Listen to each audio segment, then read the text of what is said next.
Mga karagara, welcome back to my vlog. Isang maganda at puyat na umaga sa inyong lahat mula dito sa Lasak City. Kumusta na naman? Nakainom ba kayo ng isang tulinadang kape kagabi sa Miss World Philippines 2026? Wala muna tayong menopausal fashion destruction look dahil destruction na destruction kahit to si Marge Anar natin mga karag-karag. Grabe, yung nanood ka ng Miss World Philippines 2026, yung kiligin ka sana tapos biglang gaganon na lang yung mata mo. Hanggang sa nakatulog, hanggang nawala yung katawang lupa ko sa earth. So yun mga karag-karag, grabe. Kuan talaga si Maring Arnan ka ng Guinness World of Record ba yun? Tama ba yun? Guinness World Record. Basta ka na siya, correct me if I'm wrong. Alam niyo naman, bobo tayo sa Inglesan. Basta.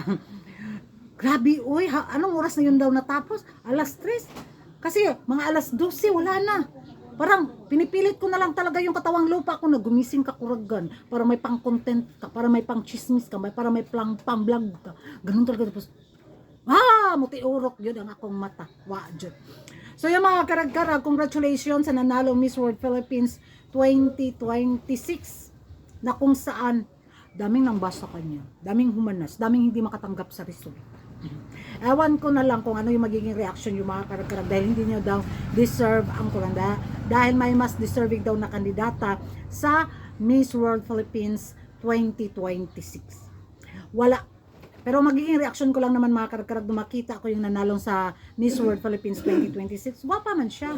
Bumbayin man po siya. Now, alam niyo naman, ganito yung mga hanap ni Maring Julia, di ba? So, hindi natin alam na mag-iba ang sirkulasyon na menopausal mattress ni Maring Julia. Baka matipuhan niya ang pins. Pero sabi nga nila, wag na tayong umasa sa placement ng Pilipinas sa Miss World 2026 dahil hindi daw ganun kalakas yung pambato natin.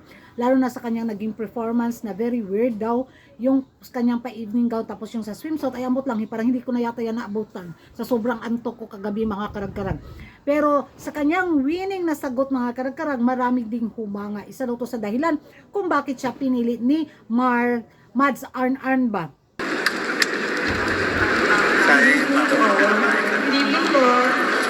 This is your question. Do you believe social media has helped or hurt society? Mental health issues are on the rise. 1 in 7 children worldwide experience mental health disorders. And the World Health Organization relays that 80% of adolescents don't meet the recommended levels of activity. That's where SEED initiative comes in, my sports and dance initiative that specifically advocates for the physical, mental, and emotional health of today's youth. Social media, one, can have so many benefits. It helps us all promote different businesses and organizations that helps us succeed.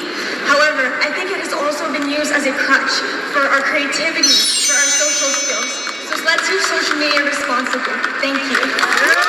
Kaya na mga karag-karag, narinig niyo yung mukbangan galore ng nanalong Miss World Philippines 2026. Ano yung magiging reaction nyo dyan sa mga matatalino na kayang intindihin yung kanyang sagot? Ako, pass mo na ako, exit ako dyan. Bigay ko sa inyo yung comment section. So, isa rin daw sa mga dahilan kung bakit siya nagwagi sa corona sa Miss World Philippines 2026 is yung beauty with a purpose niya. At saka yung fast track bitaw. Grabe, nakita ko yung fast track pa event, pa talent niya ba na, ay matambling-tambling yun siya. May talent yun siya mga karag-karag. At isa siguro to sa magiging advantage niya sa darating na Miss World 2026. So, kailangan niyang i-push ng todo. So, kumubalintong siya.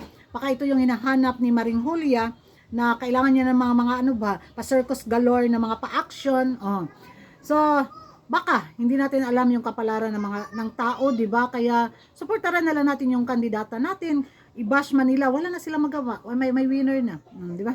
So sa Miss World kasi parang ay wala jud ambot lang jud yung kilig factor. Si Maring Arnan ba? Paldo kay si Maring Arnan mga karag-karag sa puyatan. Pang-aybagan gyud ang labanan sa pa-production ni Maring Arnan. Ewan ko sa inyo kung ano yung magiging komento niyo mga karag-karag. Mag-ingay tayo sa comment section at kung hindi ka pa nakapag-subscribe sa YouTube channel ko, don't forget to like and subscribe. Karagan, hit the notification bell para update kayo sa mga latest kaganapan at latest intriga sa mundo ng beauty pageant. And thank you for watching. See you in my next vlog. Bye-bye!